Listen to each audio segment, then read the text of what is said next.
তোমালোকৰ গণিত কিতাপখনত অষ্টম অধ্যায় ত্ৰিকোণমিতিৰ পৰিচয় এই সম্পৰ্কে দুআষাৰ কথা আমি আলোচনা কৰিবলৈ আগবাঢ়িছোঁ।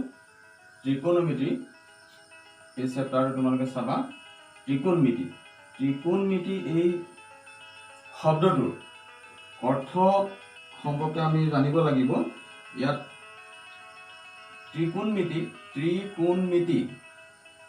অৰ্থাৎ ত্ৰি মানে ত্ৰি শব্দটোৰ অৰ্থ হ'ল তিনি, কোণ মানে ত্ৰিভুজৰ কোণ তিনিটা বুজায়, আৰু মিতি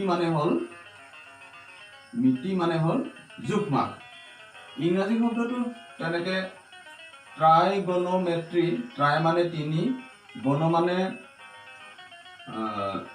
বাহু বা কোণ বুজাইছে ইয়াত, ট্ৰাইগনমেট্ৰি, আৰু মেট্ৰি মানে হৈছে জোখমাখ। গতিকে যিটো বিষয়ত আমি তিনিটা কোণ আৰু তিনিটা বাহু সম্পৰ্কে আলোচনা কৰোঁ বা জোখমাখৰ বিষয়ে আলোচনা কৰোঁ, সেই বিষয়টোৱে হৈছে ত্ৰিকোণমিতি।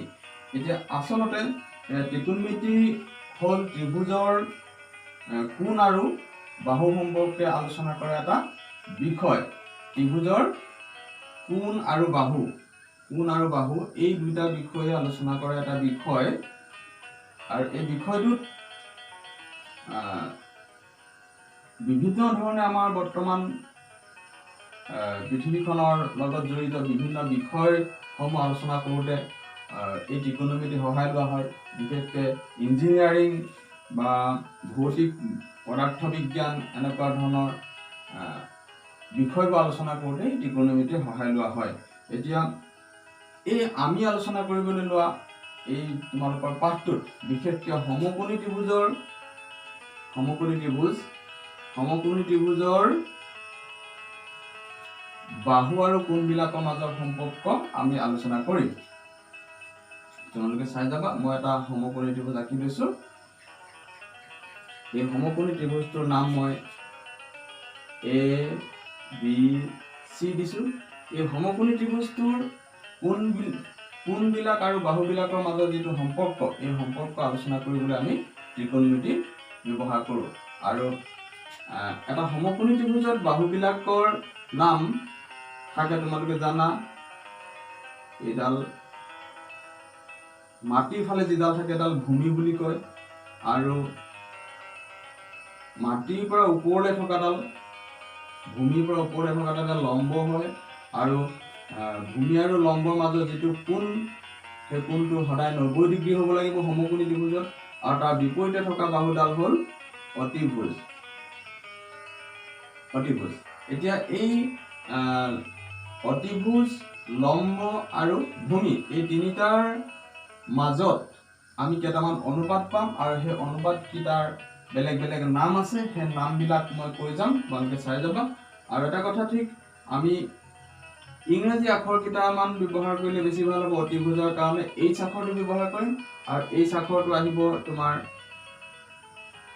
হাইপোটেনিউজ শব্দটোৰ পৰা। হাইপোটেনিউজ মানে অতিভুজ। P লিখিম, লম্বৰ কাৰণে P লিখিম। P মানে পাৰপেণ্ডিকুলাৰ।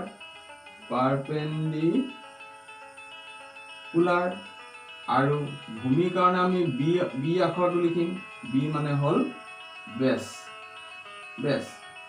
অৰ্থাৎ ভূমি। আমি HPB এই আখৰ তিনিটা ব্যৱহাৰ কৰিম। এতিয়া প্ৰথম অনুপাতটো চাবা, আমি ত্ৰিকোণমিতিক অনুপাত আমাৰ 6টা আছে। মই 6টা নাম লিখি দিছোঁ। 6টাৰ নাম হৈছে ইংৰাজীত চাইন। আমি চমুকৈ SIN লিখিম, SIN। আৰু আমি অনুপাত উলিয়াওঁতে, চাইন অনুপাতটো উলিয়াওঁতে এই সমকোণী ত্ৰিভুজৰ এই ভূমি সংলগ্ন কোণটো ধৰা হয়। সাধাৰণতে ভূমি সংলগ্ন কোণটো যদি A বুলি কোৱা হৈছে, ইয়াত এইটো ত্ৰিভুজৰ মতে A, আৰু তাক যদি আমি থিটা, এটা গ্ৰীক লেটাৰ থিটাৰে বুজাওঁ, তেতিয়াহ'লে এই কোণটো আমি সাইন থিটা, সাইন A বা থিটা বুজালে সাইন থিটা। আকৌ 2 নম্বৰতে কোসাইন COSINE কোসাইন, তাক চমুকে কস বুলি কয়। কস লিখে COS কস, কস A বা আমি কস থিটা বুলি কম। 3 নম্বৰ অনুপাতটো হ'ল tan, TANGENT, আচলতে টেনজেন্ট, আৰু চমুকে তাক tan বুলি কয়, TAN, tan A বা tan থিটা। 4 নম্বৰতে থাকিব কোটেনজেন্ট, আৰু তাক চমুকে কট বুলি কয়। কট A কোণ হলে মানে কট A, বা আমি A কোণটোক যদি থিটা বুলি কওঁ তেতিয়াহলে কট থিটা। 5 নম্বৰতে সেকেন্ড, SECANT, সেকেন্ড, আৰু তাক চমুকে আমি সেক বুলি কওঁ, সেক A বা সেক থিটা। আৰু 6 নম্বৰটো হ'ল কোসেকেন্ট, COSECANT, কোসেকেন্ট, তাক আমি চমুকে কোসেক, COSEC, কোসেক A বা কোসেক থিটা বুলি কওঁ, কোসেক থিটা বুলি কওঁ। আৰু এই অনুপাতকেইটা আমি প্ৰথম অনুপাতটো এই ত্ৰিভুজৰ কোনকেইডাল বাহুক লৈ কৰিম, দ্বিতীয়টো আমি কোনকেইডাল বাহু হ'ব, তৃতীয়টোৰ কাৰণে কোনকেইডাল বাহুক লৈ কৰিম, সেইটো মই তোমালোকক দেখুৱাই আছো। এইকেইটা তোমালোকে লিখি লোৱা, ইতিমধ্যে হৈছে চাগে লিখি। মই অনুপাতকেইটা লিখি আছো এতিয়া। এইকেইটা অনুপাতকেইটাৰ নাম আছিলে, সেই নামকেইটা মই দিলো। এতিয়া আমি অনুপাতকেইটানো কেনেকে ওলাই চাম। 1 নম্বৰটো হ'ল